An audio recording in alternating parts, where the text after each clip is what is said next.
The journey of Abraham, a story of faith and destiny. Abraham was born over 4,000 years ago in one of the world's oldest cities, Ur of Mesopotamia. According to the Bible, only a few hundred years had passed since the Great Flood, and Abraham's great-great-grandfather Noah was reaching the end of his life. Despite Noah's teachings about God, Abraham and his family worshipped Mesopotamian idols. However, everything changed when the God of Noah spoke directly to Abraham with a life-altering command. "Leave your homeland, for I will give you a new land and make a great nation from you. Through you, the entire world will be blessed." The call to a new land.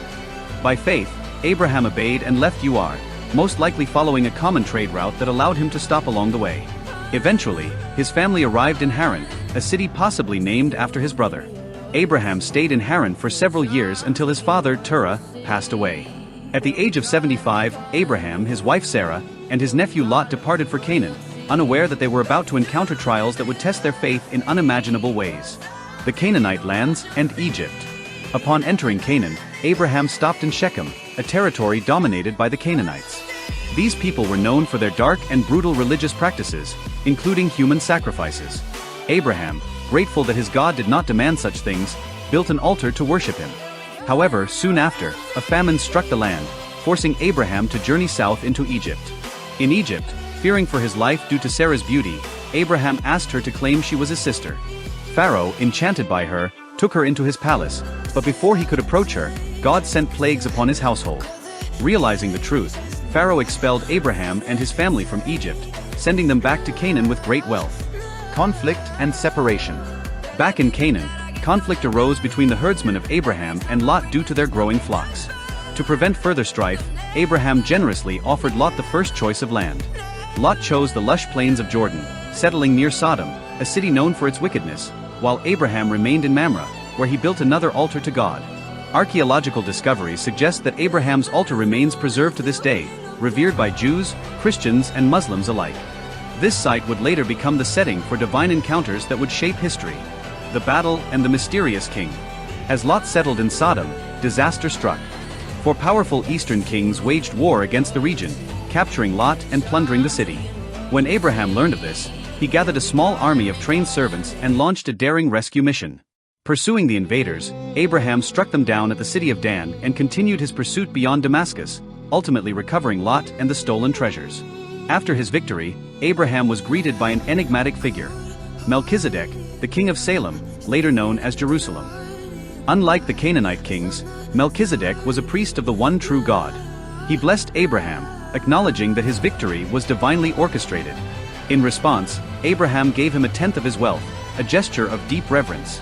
Many scholars believe that Melchizedek was a prefiguration of Jesus Christ, or even an early manifestation of him. The covenant and the promise. Despite his victories, Abraham remained troubled. He had no heir. God reassured him with a profound promise. "Look up at the sky. Your descendants will be as numerous as the stars." To solidify his covenant, God instructed Abraham to prepare a sacred sacrifice. In a dramatic vision, Abraham saw God's presence moving through the offering, symbolizing an unbreakable divine promise. However, this vision also revealed that his descendants would endure slavery in a foreign land for 400 years before reclaiming Canaan. The birth of Ishmael and the name change. Years passed, and Sarah remained childless. In an attempt to fulfill God's promise by human means, Sarah suggested that Abraham have a child with her Egyptian maid Hagar. The result was the birth of Ishmael, leading to jealousy and tension in their household. God, however, had a different plan. He reaffirmed his covenant, declaring that Sarah herself would bear a son. At this moment, God changed Abram's name to Abraham, meaning father of a multitude, and Sarai's name to Sarah, meaning princess. Their child Isaac would be the true heir of the promise. The destruction of Sodom and Gomorrah. Meanwhile, the wickedness of Sodom and Gomorrah had reached its peak. One day, 3 mysterious visitors arrived at Abraham's camp, 2 angels and God himself in human form. Abraham welcomed them, offering a feast. God reiterated his promise that Sarah would bear a son, but also revealed his intent to destroy Sodom due to its corruption. Concerned for Lot, Abraham pleaded with God to spare the city if even 10 righteous people were found within it. God agreed, but as history records, there were not even 10. The angels arrived in Sodom and were met with hostility from the townspeople. Lot and his family were given the chance to escape, but his wife, disobeying the command not to look back, was turned into a pillar of salt.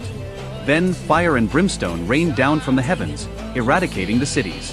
Modern archaeology has uncovered sulfur balls in the region, lending credence to the biblical account of their fiery destruction. The ultimate test of faith. Years later, Abraham faced his greatest test. God commanded him to take Isaac to Mount Moriah, later known as the site of the temple in Jerusalem, and offer him as a sacrifice. Though devastated, Abraham obeyed, trusting that God could even raise his son from the dead if necessary. As Abraham lifted the knife, an angel intervened, stopping him. Instead, a ram caught in the thicket was provided as the sacrifice.